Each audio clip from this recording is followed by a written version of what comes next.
All right, we are here on a beautiful Friday evening after about 3 exams this week. Caffeine intake's high, morale is, well, quite frankly, it's low. It is not high, it's the opposite of high. But I have the pleasure of making this ultrasound video with the lovely Bonnie behind me, who is a 26-year-old female. She has 2 kids. She is coming in for low back pain that started after her last pregnancy, which was 2 years ago.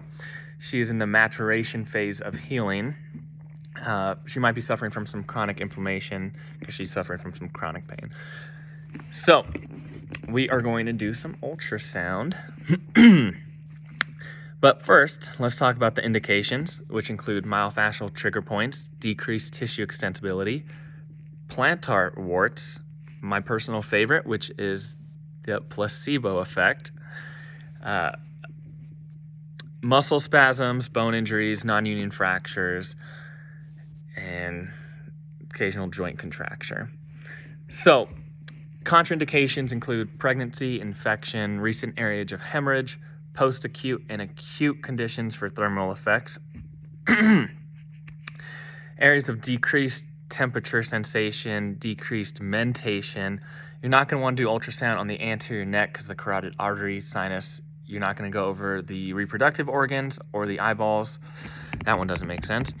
We're not going to go over the pelvis immediately following menses, avoiding skin diseases, total joint replacements, tuberculosis, pacemakers, implanted device, an active injury, so something really inflamed.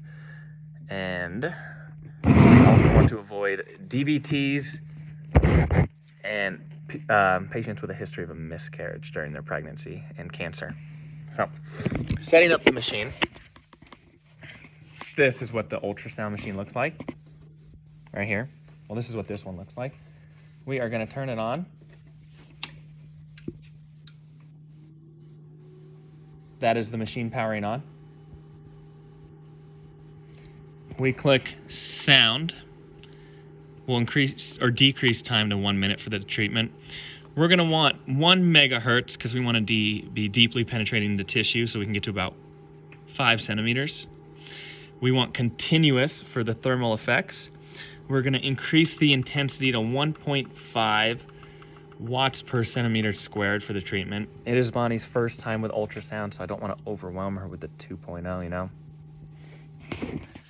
All right, so sit back, relax, and enjoy the show. How we doing, Bonnie? Not too bad. How about yourself? Not bad at all. So, we want to try some ultrasound next, okay?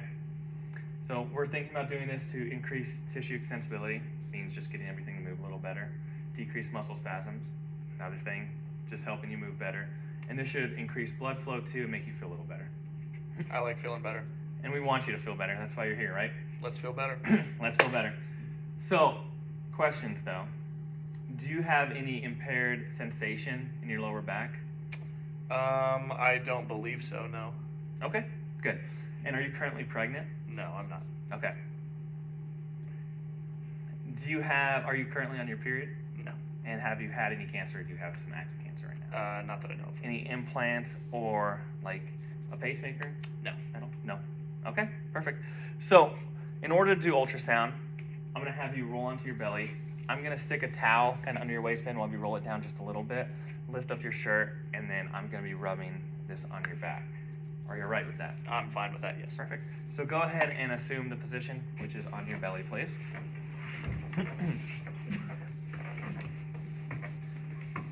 Now we gently, but politely, lift up Bonnie's shirt. And we gently, yet politely, apply this towel and roll down the waistband. As you can see, the area is exposed for ultrasounding. So, with the ultrasound, we want to put the jelly. We want the effective radiating area to be the circumference of 2 to 3 heads for the ultrasound head. We want to avoid holding it in one spot for too long because that would create a hot spot and just make the patient uncomfortable because you have those thermal effects just going straight down for a long period of time. And we don't want to start the treatment until the head is on the patient's area we're treating, in this case, Bonnie's back. And we're not going to stop the treatment until, or we're not going to remove the head until we stop treatment. All right. And then, as any good clinician does, I brought a stool over to sit down as I'm doing the treatment. All right. So, everything's set. Treatment is started. We're going to casually converse with Bonnie, the patient. How's that feeling, Bonnie? Feels warm. Good. A little warmth is normal. There are some thermal effects, some thermal heat, if you will, going into the area right here. Should be warming up the tissue a little bit. It's not increasing pain. No. Okay, and then if the heat gets a little too much, just let me know. All right, will do. Do you have any plans for the weekend? No, just hanging out with the kids. Oh, nice. What do you guys do? Play tag? Sardines, maybe? Yeah, sardines, and they like to play basketball, so we do a little bit of that. Your 2-year-old likes basketball? Starting them young, nice. Yeah. All right, so as you can tell from the beep and Bonnie's positive interaction, the ultrasound treatment was a success. We're going to remove the head, and we're going to wipe the jelly off. Bonnie was cordial this time, so we're going to clean off her back and assess the treated area. And it looks great. All right, that is all we have for you today, Bonnie. So go ahead and schedule your next appointment. We'll get you in, get you feeling a little better. How'd you feel after that? That was good. Perfect. All right, we'll see you next time, all right? Awesome. Enjoy your weekend with your basketball playing 2-year-old. Thank you.